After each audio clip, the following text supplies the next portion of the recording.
अस्सलामु अलैकुम प्यारे दोस्तों।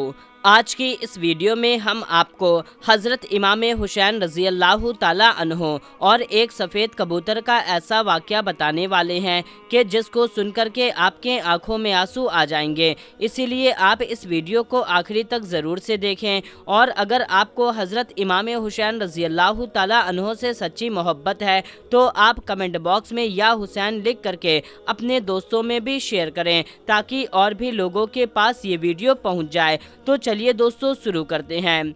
61 हिजरी 10 मुहर्रम के दिन करबला के मैदान में जब हज़रत इमाम हुसैन रज़ी अल्लाह ताला अन्हो का सर मुबारक तन से जुदा किया गया, यानी कि जब हज़रत इमाम हुसैन रज़ी अल्लाह ताला अन्हो को शहीद किया गया तो अचानक पूरे आसमान में अंधेरा छा गया। लोग सोचने लगे कि शायद रात हो चुकी है। आसमान में तारे आपस में टकराने लगे और कहा जाता है कि उस वक्त आसमान से खून की बरसात हुई थी, यानी कि हज़रत इमाम हुसैन के गम में आसमान भी खून के आंसू रोया था। दोस्तों 61 हिजरी 10 मुहर्रम की शाम को सफ़ेद कबूतर करबला के मैदान के ऊपर से गुजर रहा था कि उसने देखा कि करबला की तपती ज़मीन पर नवासाए रसूल सल्लल्लाहु ताला अलैहि वसल्लम का जिस्म मुबारक मैदान में तन्हा पड़ा है। और वो कबूतर चीखता हुआ आसमान से उतर करके ज़मीन पर आ गया और उसने अपने आप को हज़रत इमाम हुसैन के खून मुबारक से तर कर लिया और वापस फिर उड़ गया। और फिर वो कबूतर उड़ता हुआ मदीना शरीफ पहुंचा और तवाफ के जैसे अंदाज में हुजूर सल्लल्लाहु ताला अलैहि वसल्लम के रोज़ाए पाक के इर्द गिर्द चक्कर काटने लगा। उस कबूतर के परों से खून के कतरे टपक रहे थे। मदीना के लोगों ने जब उस कबूतर का ये हाल देखा तो वो हैरान और परेशान हो गए और आपस में बातें करने लगे कि आखिर मामला क्या है। उसके बाद जब मदीना के लोगों को हज़रत इमाम हुसैन रज़ी अल्लाह ताला अन्हो की शहादत की खबर मिली तो उन लोगों को समझ में आ गया कि सबसे पहले ज़ाहिरी तौर पर हज़रत इमाम हुसैन की शहादत की खबर बारगाहे हुजूर सल्लल्लाहु ताला अलैहि वसल्लम तक पहुंचाने के लिए ये सफ़ेद कबूतर हाजिर हुआ। इसीलिए बुज़ुर्गों ने इरशाद फरमाया कि दुनिया में जो सफ़ेद रंग के कबूतर हैं वो उसी कबूतर की नस्ल में से हैं। इसी वजह से अल्लाह ताला ने इन सफ़ेद कबूतरों में इतनी सिफा और बरकत रखी है। दोस्तों तारीख में लिखा है कि मदीना से बाहर एक गांव में सिहाल नाम का एक यहूदी रहता था जिसकी एक लड़की थी जो जाहिरी शक्ल सूरत से बहुत अच्छी थी, मगर उसको अचानक गोहर का मर्ज हो गया था जिससे उसके दोनों हाथ और पैर ने काम करना बंद कर दिया, यानी कि हाथ और पैरों से माजूर हो गई और साथ में उसको दिखना भी बंद हो गया, यानी कि वो नबीना हो गई। उस लड़की की ये हालत देख करके उसी यहूदी के मोहल्ले और पड़ोस के लोग उस लड़की को शदीद नफ़रत की निगाहों से देखने लगे। जब उस यहूदी ने देखा कि सब लोग उसकी बेटी को नफ़रत की निगाहों से देखने लगे हैं तो वो यहूदी अपनी उस बेटी को ले करके अपने गांव से निकल गया और दूर जा करके एक बाग में रहने लगा। अब वो यहूदी दिन भर शहर में काम करता और शाम होते ही उस बाग में अपनी लड़की के पास आ जाता। एक दिन इत्तेफाक से ऐसा हुआ कि वो यहूदी अपने काम में इतना ज़्यादा मशगूल हो गया कि वो शाम को बाग में अपनी लड़की के पास नहीं जा सका। जब उस नबीना लड़की का बाप उसके पास नहीं पहुंचा तो वो बहुत घबरा गई और गिरते पड़ते वो लड़की एक दरख्त के नीचे पहुंच गई और रोने लगी। उस लड़की ने ऐसे ही करके उस दरख्त के नीचे पूरी रात गुजार दी। जब सुबह हुई तो उस लड़की ने देखा कि उसके करीब ही एक दूसरे दरख्त के ऊपर एक परिंदे की चीख भरी आवाज़ आ रही है। उस आवाज़ में इतना ज़्यादा दर्द था कि वो लड़की अपने आप को रोक न पाई और घसीटते पड़ते हुए उस दरख्त तक पहुंच गई। हालांकि वो लड़की नबीना थी, देख नहीं सकती थी, लेकिन फिर भी उसने अपने सर को ऊपर उठा करके उस रोने वाले परिंदे की जानिब देखने लगी। वो लड़की उस कबूतर के जानिब ही देख रही थी कि इतने में उस कबूतर के पर से एक खून का गर्म कतरा उस लड़की की दाहिनी आंख में आकर के गिरा। اس خون کا گرنا تھا کہ اس کی برکت سے اس لڑکی کی وہ آنکھ میں روشنی آ گئی، یعنی کہ وہ لڑکی اس آنکھ سے دیکھنے لگی۔ پھر خون کا ایک اور قطرہ اس لڑکی کی داہنی آنکھ میں آ کر کے گرا۔ اس خون کی برکت سے اس کی دوسری آنکھ کی روشنی بھی آ گئی۔ یہ دیکھ کر کے وہ لڑکی بہت زیادہ حیران ہوئی اور اس درخت کے اوپر پھر سے دیکھنے لگی۔ اس نے دیکھا کہ اس درخت کے اوپر خون سے سنا ہوا ایک سفید کبوتر بیٹھا ہے۔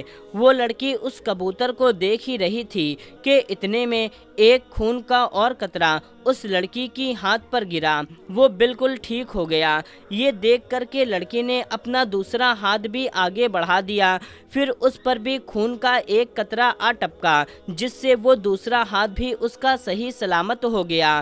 اس کے بعد لڑکی نے خون کے چند قطروں کو لے کر کے اپنے پورے بدن پر مل لیا، جس سے وہ لڑکی پوری طرح سے صحت یاب ہو گئی۔ اب وہ لڑکی اس طرح سے ہو گئی جیسے اس کو کوئی مرض ہی نہیں تھا۔ اس کے بعد وہ لڑکی خوشی خوشی اٹھی اور اپنے باپ کو تلاش کرنے کے لیے نکل گئی۔ ابھی وہ لڑکی اس باغ سے باہر ہی نکل رہی تھی کہ اتنے میں وہ یہودی سامنے سے آتا ہوا دکھائی دیا۔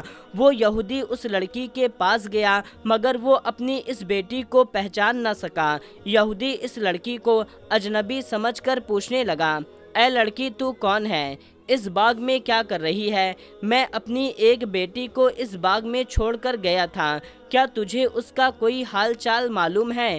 میری وہ بیٹی کہاں گئی؟ کیونکہ اس باغ میں جس جگہ پر میں اس کو چھوڑ کر آیا تھا وہ وہاں پر نظر نہیں آ رہی ہے۔ لڑکی یہ سن کر کے خوشی سے رونے لگی اور کہنے لگی، بابا، کیا آپ مجھے نہیں پہچان پائے؟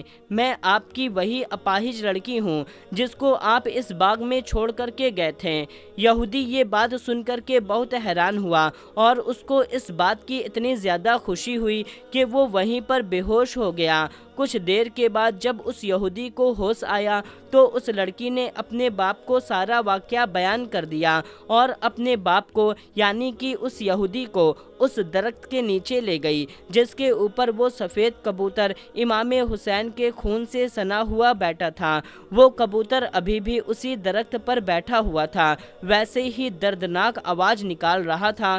یہودی نے اس کبوتر کی جانب مخاطب ہو کر کے کہا، اے مبارک پرندے، تیری اس دردناک آواز کے پیچھے کیا وجہ ہے اور تیرے پروں سے ٹپکنے والا یہ مبارک خون کس کا ہے جس میں اللہ تعالیٰ نے اتنی زیادہ شفا رکھی ہے؟ اس پرندے کا اتنا سننا تھا کہ اللہ نے اس پرندے کو اتنی قوت عطا کر دی اور وہ حکم الہی سے کلام کرنے لگا اور کہنے لگا، اے یہودی، ہم پرندے کا ایک قافلہ فلاں جنگل میں بیٹھا ہوا تھا۔ ہمارا یہ معمور تھا، ہم صبح اپنے گھونسلے سے نکل کر کے دانا پانی کی تلاش میں نکل جاتے تھے اور دانا پانی حاصل کرنے کے بعد شام کو واپس اپنے گھونسلے میں آ جاتے تھے۔ ایک شام کو ہمارا قافلہ واپس اپنے گھونسلے میں لوٹ رہا تھا، اتنے میں ہم نے ایک ندا سنی کہ نواسائے رسول صلی اللہ تعالیٰ علیہ وسلم کو کربلا کی تپتی ہوئی زمین پر شہید کر دیا گیا اور ان کا سر مبارک قلم کر کے ظالم اپنے ساتھ لے گئے اور آپ کا جسم مبارک کربلا کے میدان میں تنہا پڑا ہوا تھا۔ اور آواز آئی، اے پرندے، تم اپنے گھونسلے میں آرام کرنے جا رہے ہو؟ یہ ندا سن کر کے ہم تمام پرندے کربلا کے میدان کی طرف روانہ ہو گئے۔ جس وقت ہم وہاں پر پہنچے تو ہم نے دیکھا کہ اس وقت بھی حضرت امام حسین کے جسم مبارک سے تازہ خون نکلنا جاری ہے۔ یہ کیفیت دیکھ کر کے ہم سارے پرندے امام حسین کے غم میں چیخنے اور چلانے لگے۔ مجھ سے یہ دیکھا نہ گیا اور میں نے اپنے آپ کو امام حسین کے بہنے والے خون میں گرا دیا اور اپنے چہرے اور بالوں کو مبارک خون سے تر کر لیا اور وہاں سے اڑ کر کے یہاں آ گیا۔ وہ سفید کبوتر کہنے لگا کہ یہ उसी मुबारक खून के कतरे हैं जो मेरे परों से टपक रहे हैं, और इस खून के मुबारक कतरे जहाँ जहाँ पर भी टपकते हैं वहाँ वहाँ इन कतरों की बरकत से सऊद पैदा हो रहा है। उस कबूतर की जबान से ये बात सुन करके उस यहूदी ने कहा, अगर हज़रत इमाम हुसैन के नाना हक पर ना होते, अगर नवासाए रसूल सल्लल्लाहु ताला अलैहि वसल्लम हक पर ना होते, तो आपके खून मुबारक के कतरे में इतनी खैर बरकत ना होती। तो उस यहूदी ने जब ये देखा कि उस खून मुबारक के कतरे से मेरी अपाहिज लड़की को शिफा मिल गई है, उसके बाद में वो यहूदी अपनी उस बेटी के साथ पर वहीं पर कलमा पढ़ा और मुसलमान बन गया। फिर जब कोई भी उससे इस्लाम कबूल करने की वजह पूछता तो वही वो इस वाक़ये को सुना देता।